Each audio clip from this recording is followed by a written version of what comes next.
প্রাপ্ত দল কারা? ওলি আল্লাহদের পথের ব্যাপারে যারা বলে ওলি আল্লাহদের দরকার নাই, দেখেন ওলি আল্লাহদের কি দরকার আমি আপনাদের বলি। আল্লাহ বলেন আতিউল্লাহ ওয়া আতিউর রাসূল ওয়া উলিল আমরি মিনকুম, তোমরা আল্লাহর অনুগত করো, আল্লাহর রাসূলের অনুগত করো, আর ওলি আল্লাহদের অনুগত করো। আল্লাহর অনুগত করো, আল্লাহর রাসূলের অনুগত করো, ওলি আল্লাহদের অনুগত করো। ওলি আল্লাহদের অনুগত করার দরকার আছে কিনা? ওলি আল্লাহদের অনুগত করার দরকার আছে। সূরা ফাতিহার মধ্যে আল্লাহ কি বলেছেন? ইহদিনাস সিরাতাল মুস্তাকিম, আমাদের সরল সঠিক পথ দান করেন। সিরাতাল লাযিনা আনআমতা আলাইহিম, যাদের উপর আপনি আপনার নিয়ামত দান করেছেন। এই নিয়ামত প্রাপ্ত ব্যক্তিরা কারা? ওলি আল্লাহরা। আন-নাবিয়্যিন ওয়া সিদ্দিকিন ওয়া শুহাদা ওয়া সালিহিন, নবীগণ, সিদ্দিকগণ, শুহাদা এবং সালিহিন, এই তাদের পথে যাইতে বলা হয়েছে। হুজুরদের পথে যাইতে বলা হয় নাই, জুব্বা পাগড়ি ডিলাগুলবের পথে যাইতে বলা হয়নি, বলা হয়েছে। এখন ওলি আল্লাহদের দরকার আছে কিনা? আলা ইন্না আউলিয়া আল্লাহি লা ইয়ামুত, আলা ইন্না আউলিয়া আল্লাহি লা খাউফুন আলাইহিম, ওলি আল্লাহগণ মরেন না, ওলি আল্লাহদের কোনো ভয় নাই। আজকে যে ওলি আল্লাহর ব্যাপারে আমরা আলোচনা করতেছি, তিনিও মরেন নাই, তিনি আছেন আমাদের মাঝে। ওলি আল্লাহগণ মরেন না, আল্লাহ রাসূল নিজে মরেন নাই, ময়রা মাটির সাথে মিশা যান নাই। আল্লাহ রাসূল আমাদের বড় ভাই না, আমাদের বাপ, ইমানের বাপ। কিভাবে? অনেকে বলে যে আল্লাহ রাসূল বড় ভাই, তার স্ত্রীদেরকে বলা হয় উম্মাহাতুল মুমিনিন, তার স্ত্রীদেরকে মুসলমানদের বিয়ে করা হারাম। মায়ের স্বামী কি ভাই হয় না, দুলা ভাই হয়? কোনোটাই না, বাপ হয়, ঠিক কি না? আশিক রাসূল ভাইরা, প্রত্যেক মুমিনের ইমানের পিতা কে? রাসূল। তিনি কি ময়রা মাটির সাথে মিশে গেছেন? কোনদিন আল্লাহ রাসূল ময়রা যদি মাটির সাথে মিশে যাবেন, তার নবুয়ত এখন পর্যন্ত বিদ্যমান থাকতো না, কিয়ামত পর্যন্ত থাকতো না। প্রত্যেক নবী আসছেন একটা পিরিয়ড অফ টাইম, একটা সামান্য সময়ের জন্য, কিন্তু উনি আসছেন কিয়ামত পর্যন্ত। আচ্ছা, সমাজে এক শ্রেণীর আলেমরা আছে যারা বলেন রাসূল সাল্লাল্লাহু আলাইহি ওয়াসাল্লাম and after his three generation, তিন জেনারেশন যাদের কথা ওনারা মানবেন, এরপরে আর মানবেন না।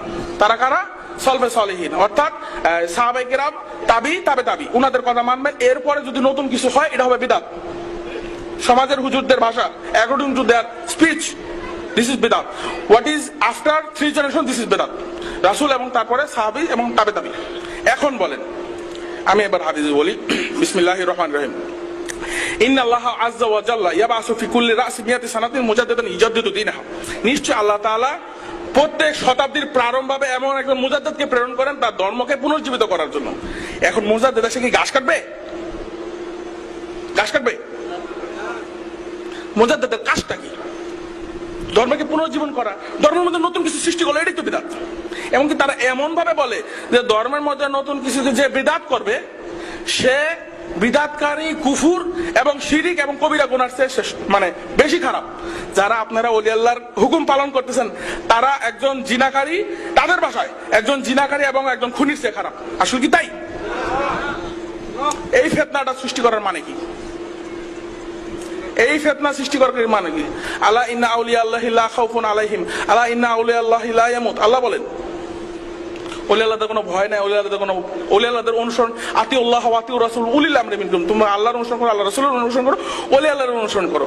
এই ওলি আল্লাহদের অনুসরণ যাতে না করতে পারে, এই কারণে সমাজের মধ্যে ভেজাল। আজকে ওলি আল্লাহদের পথ থেকে সরায় দেওয়ার কারণে, ওলি আল্লাহদের থেকে দূরে সরে যাওয়ার কারণে আজকে মুসলমানদের মধ্যে দেখেন কোনো মিল নাই। এক মুসলমান আরেক মুসলমান তার মতের সাথে না মিলে কাফের বলতে দ্বিধা করতেছে। এক মুসলমান, কিন্তু হাদিস আছে যে একজন আরেকজনকে যদি কাফের বলে তাহলে এই কুফরিটা তার, যদি সে কাফের না হয়ে থাকে তার দিকে ফেরত আসে। একটা বার চিন্তা করে না যে আমি আমার মতের সাথে না মিলে আরেকজনকে কেন কাফের বলি? চিন্তা করে তাহলে আসলে কি আছে আমাদের মধ্যে সেই ঈমান? তো আসুন আমরা সবাই আশিক রাসূল হই এবং মহান রাব্বুল আলামিন আমাদের সবাইকে সত্যিকারের আশিক রাসূল, আমাদের মধ্যে কোনো রিয়া না, মানুষ দেখানোর জন্য না, কিন্তু আমরা নিজেদের ভুলগুলোকে ভুলে যাই, ভুলে গিয়ে নতুন করে কিছু সৃষ্টি করি এবং ইনশাআল্লাহ আমরা আশিক রাসূল হই। আল্লাহ আমাদের সবাইকে কবুল করেন, আমিন। ওয়া আখির দাওয়ানা আলহামদুলিল্লাহি রাব্বিল আলামিন। আসসালামু আলাইকুম ওয়া রাহমাতুল্লাহি ওয়া বারাকাতুহু।